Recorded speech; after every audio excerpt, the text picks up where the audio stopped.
पहला जो क्वेश्चन है वो है कि पीरियोडिक टेबल। पीरियोडिक टेबल क्या है? जरा इसका आप कहते हैं कि ये आपका पीरियोडिक टेबल है।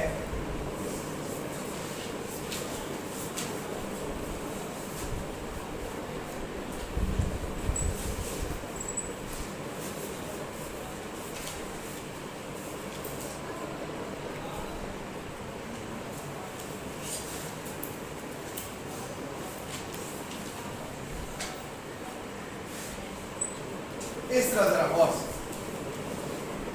इसके अंदर बेटे ये जो लाइंस होती हैं, ये लाइंस ये जो नीचे आती हैं इनको कहते हैं वर्टिकल लाइंस।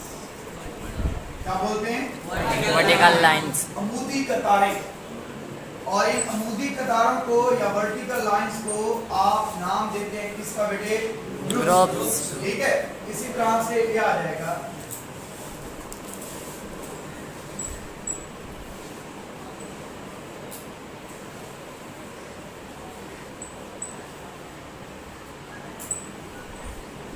पास एक पीरियोडिक टेबल जिसमें मैंने ये कहा कि ये जो वर्टिकल लाइंस है जो ऊपर से नीचे आती है अमूदी कतारें कहते हैं, इन्हें किसका नाम देते हैं? ग्रुप्स का।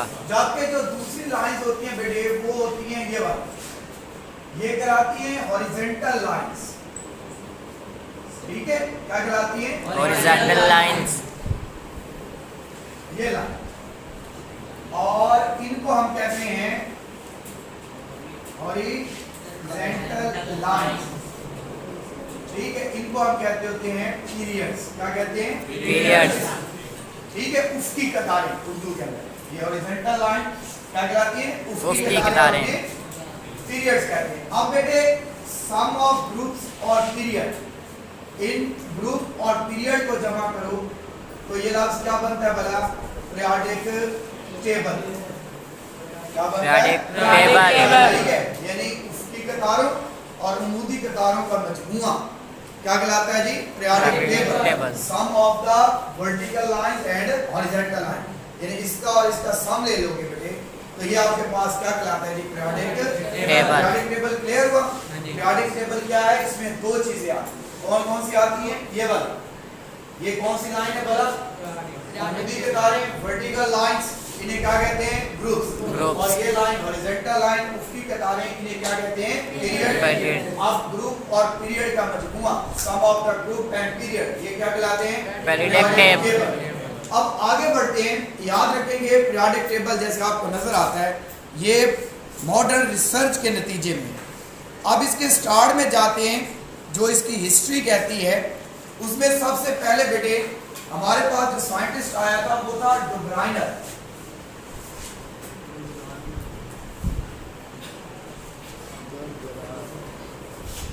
डुब्राइनर्स ट्राइएड्स। अब इसको जरा गौर से सुनिएगा।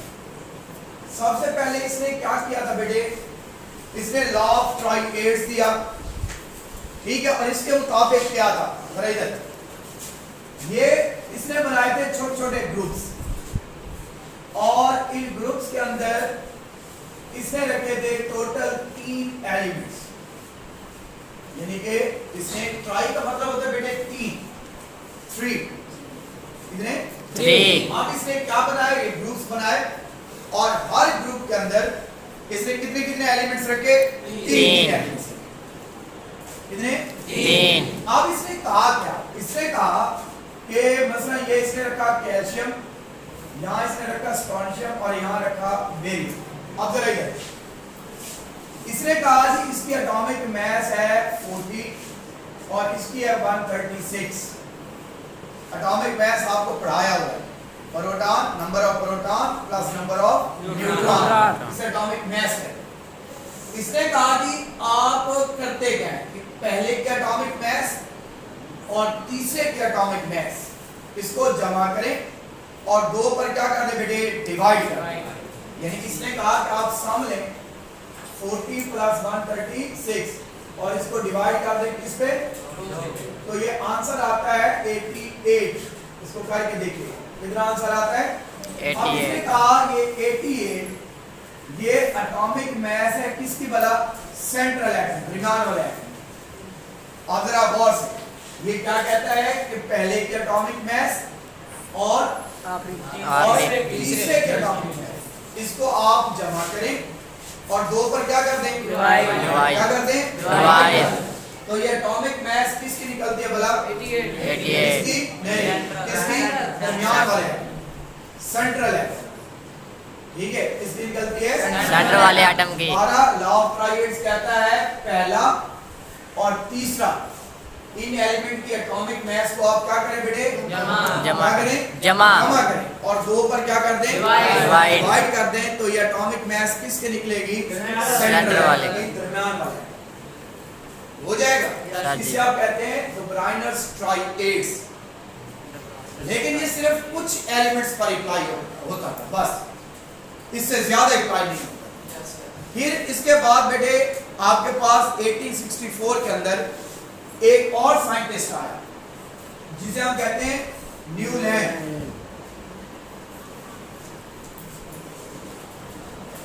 इसने हमें दिया न्यूलैंड ऑक्टेव्स। अब ये बात जरा गौर से सुनिए, इसने हमें क्या दिया जी, न्यूलैंड ऑक्टेव्स। ठीक है, अब ये क्या था, ऑक्टा कहते हैं 8 को, किसको कहते हैं बेटे, 8 को। अब ये क्या कहता था, इधर ये है जी, ये कहता है ये हाइड्रोजन है, ये हीलियम है, lithium, beryllium, boron, carbon, nitrogen, oxygen, fluorine, neon, यहाँ आ जाएगा sodium, magnesium, aluminium, silicon, phosphorus, sulphur, chlorine और कार्बन। आप इधर सर याद रखिए, उस वक्त ये जो ग्रुप है इसे बोलते थे नोबल गैसेस। क्या बोलते थे, नोबल गैसेस। ये उस वक्त डिस्कवर नहीं था जब हम न्यूलैंड ऑक्टेव्स पढ़ रहे, ठीक है, उस वक्त डिस्कवर नहीं था।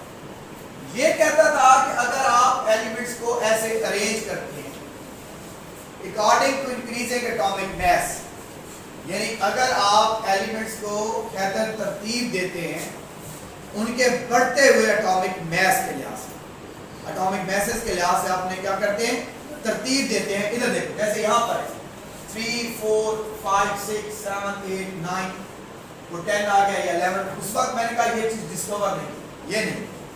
तो ये कहता था अगर आप एलिमेंट्स को उनके बढ़ते हुए एटॉमिक मास की तरतीब देते हैं, बढ़ते हुए एटॉमिक मास के लिहाज से, तो बेटे पहले एलिमेंट की और 8वें एलिमेंट की खसूसियात क्या होती है, एक जैसी। ऑक्टा किसको कहते हैं, 8। अब यहाँ देखो 1 2 3 4 5 6 7 और ये क्या है बेटे, 8। इसको भी नहीं कंसीडर करना, ये इसका डिस्कवर है। अब ये फर्स्ट और 1, पहला और 8वां, ये क्या है बड़ा सिमिलर है, एक जैसे। यहाँ से इधर से 1 2 3 4 5 6 7 और ये क्या है, 8। यानी ये कहता है कि अगर आप एलिमेंट्स को उनके बढ़ते हुए एटॉमिक मास के लिहाज से अरेंज करते हैं तो पहले और 8वें एलिमेंट्स की खसूसियात क्या होती है बेटे, एक जैसे। If the elements are arranged according to increasing atomic masses, then the properties of first and 8th element are क्या है, similar, same। क्लियर या नहीं क्लियर? लॉ ऑफ ऑक्टेव्स क्या कहता है जी, क्या कहता है कि अगर एलिमेंट्स को आप क्या करें, उनके बढ़ते हुए एटॉमिक मास के लिहाज से क्या करें भाई, तरतीब दें, तो पहले एलिमेंट और 8वें एलिमेंट की खसूसियात क्या होती है बेटे, एक जैसे। इसे हम कहते हैं न्यूलैंड्स ऑक्टेव्स या लॉ ऑफ ऑक्टेव्स। अब सुनो, अब आगे बढ़ते। अब ये यहाँ पर क्या, ये सिर्फ अप्लाई होता था इन 2 पीरियड्स के अंदर। ये पीरियड्स होते हैं बेटे 1 2 3 4 5 6 और ये सिर्फ इन पे अप्लाई होता था, थोड़े से एलिमेंट्स पर अप्लाई होता था। जब ये भी डिस्कवर हो गई नोबल गैसेस भी, तो ये जो लॉ ऑफ ऑक्टेव्स है ये अप्लाई अब नहीं होता आगे, क्योंकि इसके अंदर 18 आ जाते हैं, 18 आ जाते हैं, तो लॉ ऑफ ऑक्टेव्स फिर इन पे अप्लाई नहीं होता। इनके लिए क्या हो जाता है, गलत। यानी न्यूलैंड्स ऑक्टेव जो था ये जस्ट कुछ एलिमेंट्स के लिए, बस थोड़े से एलिमेंट्स के लिए, ज्यादा एलिमेंट्स के लिए नहीं था। फिर उसके बाद बेटे आ गया मेंडलीव पीरियोडिक टेबल। उसके बाद आता है नेक्स्ट मेंडलीव पीरियोडिक टेबल।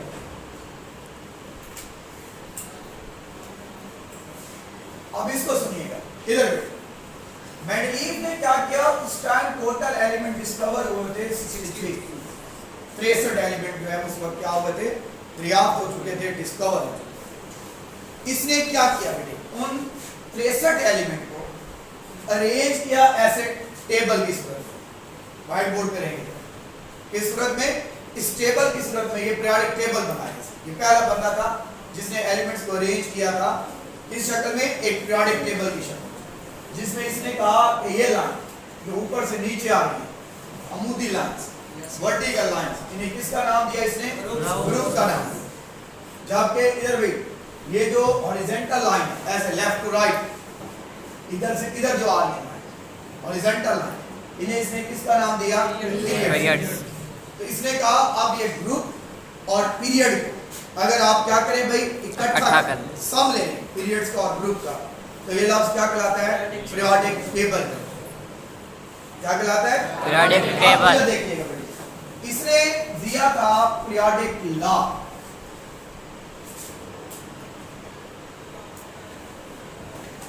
क्या दिया था इसने, पीरियोडिक लॉ। इसने क्या दिया था बेटे, पीरियोडिक लॉ दिया था। अब ये क्या था, मसला क्या हुआ, मसला ये था, इधर देखिए, जो इसने पेश किया था ऑक्टेव्स के अंदर इशू ये आ रहा था कि कुछ एलिमेंट्स पर ये अप्लाई होता था, कुछ एलिमेंट्स पर ये लागू होता, बाकियों के लिए ये लागू नहीं होता था, अप्लाई नहीं होता। अब मेन जो है इसने क्या कहा, जो मेंडलीव ने, इसने क्या कहा, इसने भी यही बात की थी। इसने कहा था कि the elements are arranged according to increasing atomic masses. बात इसने वही की जो पिछली हुई कि अगर हम एलिमेंट्स को उनके एटॉमिक मैस के लिहाज से क्या कर दें, तरतीब दें। वहां उसने एक शर्त रख दी थी। क्या शर्त रखी थी कि पहले और 8वें एलिमेंट की खुसूसियत क्या होती है बेटे, एक जैसी होती है, सेम होती है। इसने शर्त रख दी थी कि यहाँ फर्स्ट और 8 एलिमेंट की प्रॉपर्टीज क्या होती है, सिमिलर है, एक जैसी। मेंडलीव ने वो शर्त खत्म कर दी।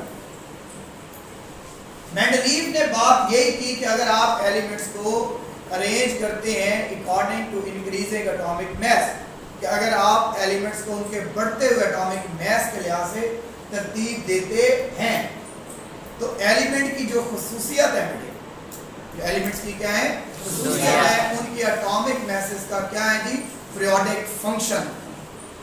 इसने वो शर्त खत्म कर, इसने ये बात की कि एलिमेंट की खुसूसियात रिपीट होंगी, ये बात उसने कर दी। पीरियोडिक फंक्शंस का मतलब ये है कि खुसूसियात एक खास तरतीब के साथ रिपीट होंगी, प्रॉपर्टीज रिपीट जरूर होंगी, लेकिन उसने शर्त खत्म कर दी कि जो पहली थी और 8वीं की जो शर्त थी, फर्स्ट और 8 एलिमेंट वाली, वो खुसूसियात इसने क्या कर दी, वो कंडीशन इसने क्या कर दी बेटे, खत्म कर दी। तो पीरियोडिक लॉ क्या कहता है, पीरियोडिक लॉ कहता है कि अगर आप एलिमेंट्स को उनके बढ़ते हुए एटॉमिक मैस के लिहाज से तरतीब देते हैं, तो उन एलिमेंट की जो खुसूसियात हैं वो उनके एटॉमिक मैसेस का क्या है जी, पीरियोडिक फंक्शन। क्या है उनका, पीरियोडिक फंक्शन। उनके खुसूसियात का क्या है जी, एटॉमिक मैस के लिहाज से। ये है मॉडर्न आपका, ये है पीरियोडिक लॉ। ठीक है, ये आपका क्या है जी, पीरियोडिक लॉ। अच्छा, अब नेक्स्ट बढ़ते हैं। अब यहां पर भी इश्यूज थे, यहां पर भी मसला है।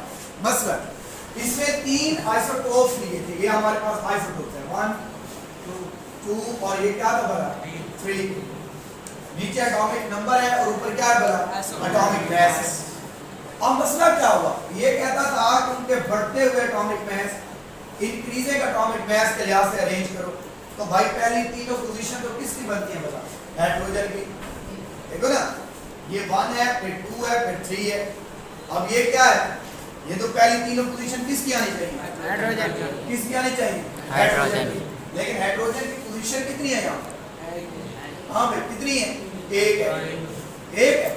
अब इस वजह से ये जो इसने पीरियोडिक लॉ पेश किया ये भी गलत, ये भी गलत है, क्योंकि जो पोजीशन ऑफ आइसोटोप्स है वो क्लियर नहीं थी यहाँ, ठीक है। और ये था भी किसके लिए बेटे? कुछ एलिमेंट्स के लिए, बस इससे ज्यादा नहीं। फिर 1913 के अंदर एक और साइंटिस्ट आया इसका बेटे, और उसे कहते हैं मूजले, एच मूजले।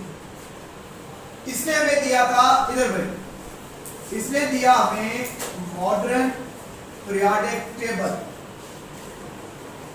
Periodic laws. इसने हमें पेश किया मॉडर्न पीरियोडिक लॉ। अब इसके मुताबिक क्या था, सुनो बात इसने भी वही की।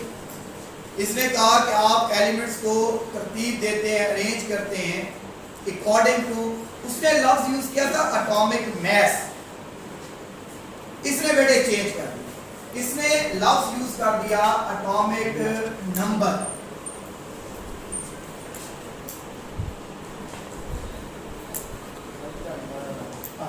अच्छा, अब इसने क्या यूज कर दिया बेटे लफ्ज? एटॉमिक नंबर, ये इस्तेमाल। अब यहां गौर करें कि तीनों के एटॉमिक नंबर क्या है भला? 1 है, एक जैसे, एक जैसे। तो वो जो पोजीशन वाला मसला था, पोजीशन ऑफ आइसोटोप्स वाला, वो खत्म हो गया कि प्रोटियम, ड्यूटियम और ट्राइटियम, क्योंकि इनका एटॉमिक नंबर एक जैसा है। एटॉमिक नंबर क्या है? एक जैसा, एक जैसा है, तो इसलिए इसकी पोजीशन भी क्या रहेगी बता? एक। अब वहां लफ्ज एटॉमिक मास आया, बस यहाँ एक लफ्ज चेंज हो जाएगा, किसका वाला? Atomic number. मास की जगह क्या आ जाता है? नंबर, ठीक है। अब ये क्या कहता है कि अगर एलिमेंट्स को आप अरेंज करते हैं according to increasing atomic number, उनके बढ़ते हुए एटॉमिक नंबर के लिहाज से, then their properties repeat, then their properties are periodic function of the atomic number, कि उनकी जो खसूसियात हैं उनके एटॉमिक नंबर का क्या होती है बेटे? Periodic function. हो गया जी, ये आपके पास इसकी हिस्ट्री है।